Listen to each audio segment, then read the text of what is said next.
Olá, pessoal! Sejam muito bem-vindos ao nosso bate-papo diário sobre tecnologia. É isso mesmo!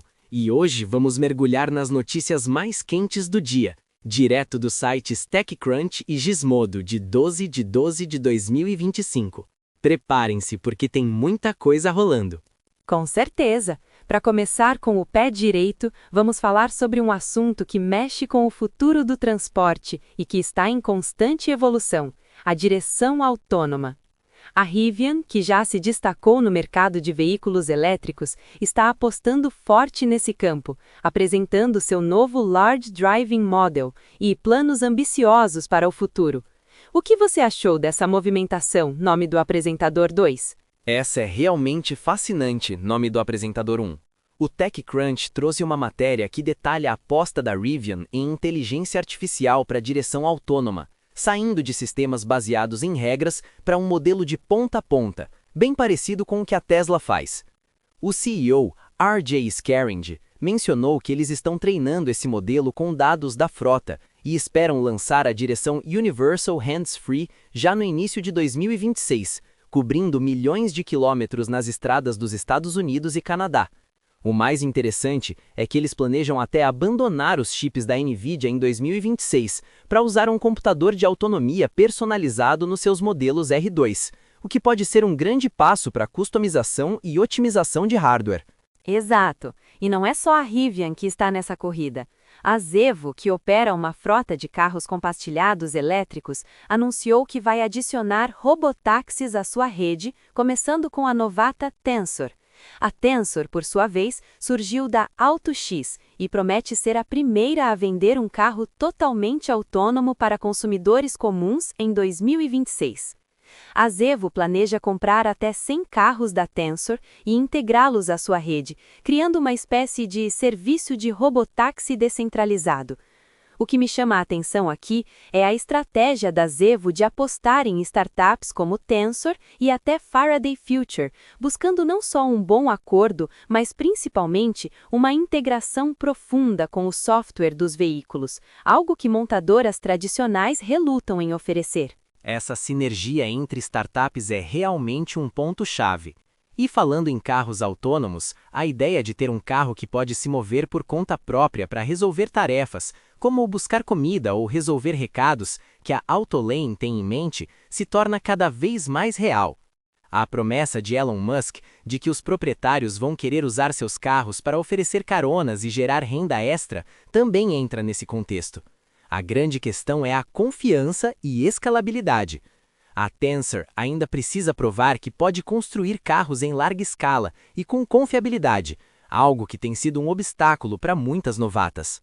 Com certeza! E enquanto a gente fala de carros, o Gizmodo trouxe uma novidade interessante da Apple.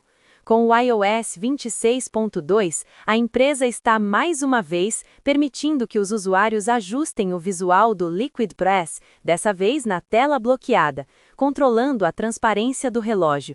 Isso mostra que a Apple, apesar de querer modernizar o design, está ouvindo o feedback dos usuários que acharam os elementos semi-transparentes difíceis de ler. Essa preocupação com a usabilidade é crucial. O Liquid Glass, com essa ideia de elementos semi-transparentes que refratam a luz, soa futurista, mas se impede a leitura, perde a sua função. O fato de a Apple ter lançado uma ferramenta para ajustar a opacidade no iOS 26.1 e agora focar especificamente no relógio na tela bloqueada, indica que eles estão refinando essa abordagem. E o momento não é à toa, com o executivo de design por trás dessa reformulação, Alan Dye, saindo da empresa para a Meta. Essa mudança, se por um lado pode ser vista como uma correção de curso, por outro, mostra que a Apple está disposta a ceder em prol da experiência do usuário. Além do Liquid Glass, o iOS 26.2 trouxe outras novidades bem úteis, né? AirDrop com códigos para pessoas fora do seu contato, suporte a alarmes nos lembretes, uma aba seguindo na Apple News, letras offline no Apple Music e até capítulos gerados por IA para podcasts. Sem falar na pontuação de sono para o Apple Watch. A Apple realmente tem focado em refinar a experiência do usuário em diversos frontes. Sem dúvida. E falando em atualizações e segurança, tanto a Apple quanto o Google lançaram atualizações emergenciais para seus sistemas devido a ataques de dia zero. O Google corrigiu bugs no Chrome e a Apple em seus dispositivos como iPhones, iPads, Macs e Vision Pro. O mais preocupante é que um dos bugs do Chrome já estava sendo explorado ativamente por hackers antes mesmo de ser corrigido. A menção de que a falha foi descoberta pela equipe de segurança da Apple e pelo grupo de análise de ameaças do Google sugere que essas campanhas podem ter sido orquestradas por hackers apoiados por governos. Isso é um alerta importante para todos nós sobre a importância da segurança cibernética. Essas vulnerabilidades, conhecidas como Zero Days, são falhas desconhecidas pelos fabricantes no momento da exploração, o que as torna particularmente perigosas. Essa linguagem da Apple sobre ataque extremamente sofisticado contra indivíduos específicos indica que os alvos podem ter sido pessoas de interesse, como jornalistas ou dissidentes. É um lembrete de que a proteção de dados e a segurança online são batalhas constantes. Concordo plenamente.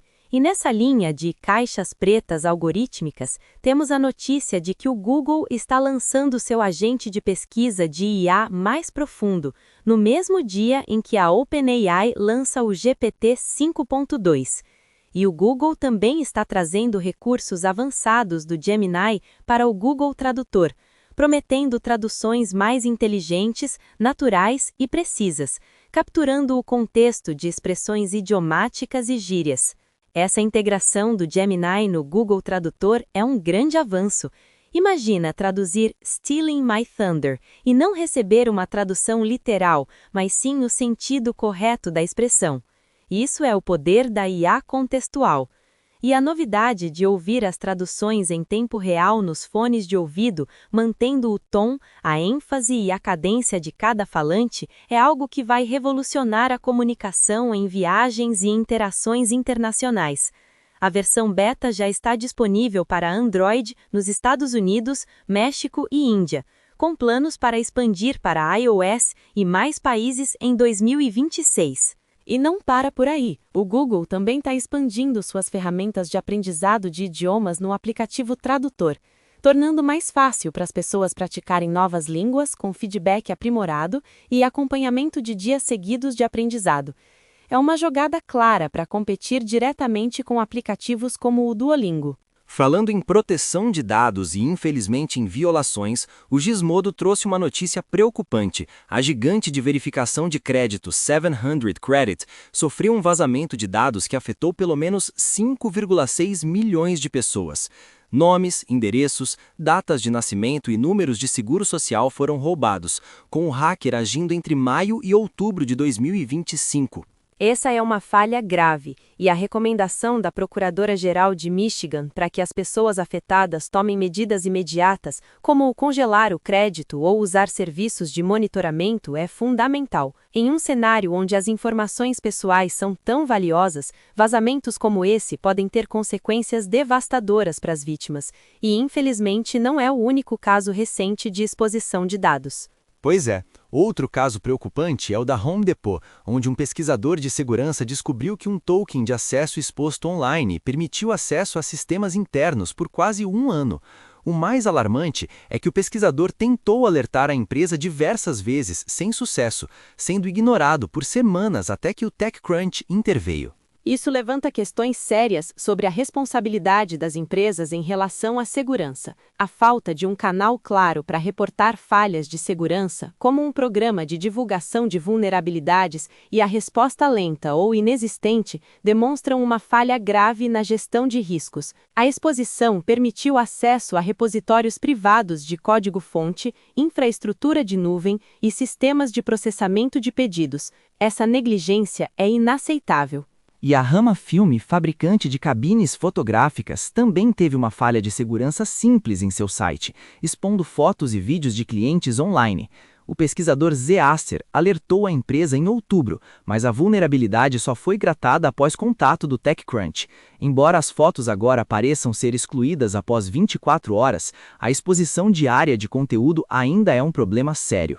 Essa repetição de falhas de segurança básicas em grandes empresas é preocupante. A falta de práticas de segurança amplamente aceitas, como a limitação de taxa, que vimos também no caso da Tyler Technologies, mostra que ainda há um longo caminho a percorrer. É um lembrete de que mesmo em empresas que lidam com dados pessoais, a segurança pode ser deixada em segundo plano. Agora, vamos para algo que pode impactar diretamente as startups de IA, a ordem executiva do presidente Trump sobre IA.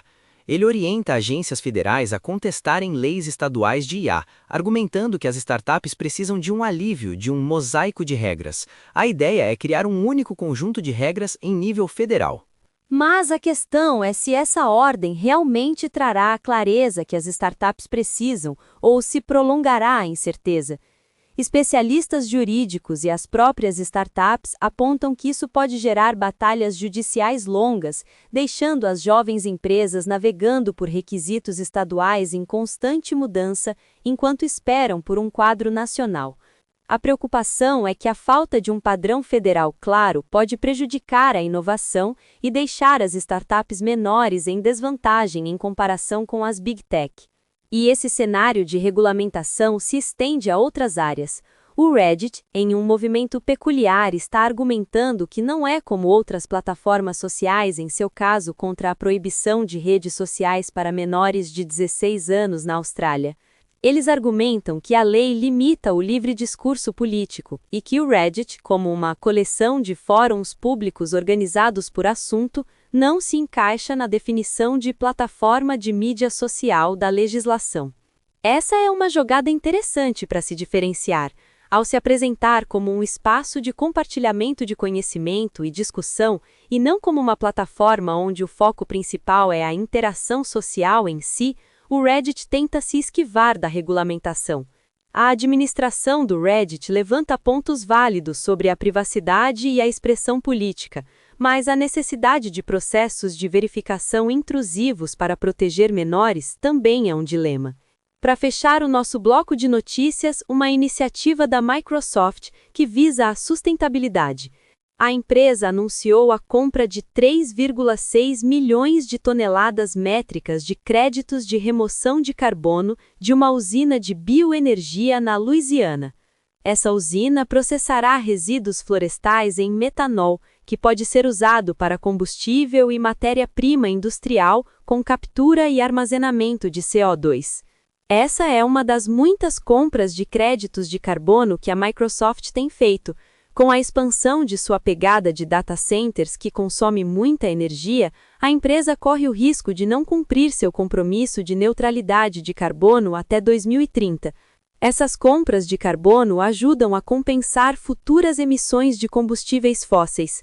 É um passo importante, embora o debate sobre a eficácia e a sustentabilidade dessas compras de carbono continue.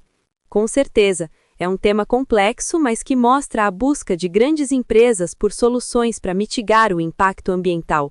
Bom, por hoje é só, pessoal. Que episódio agitado, hein?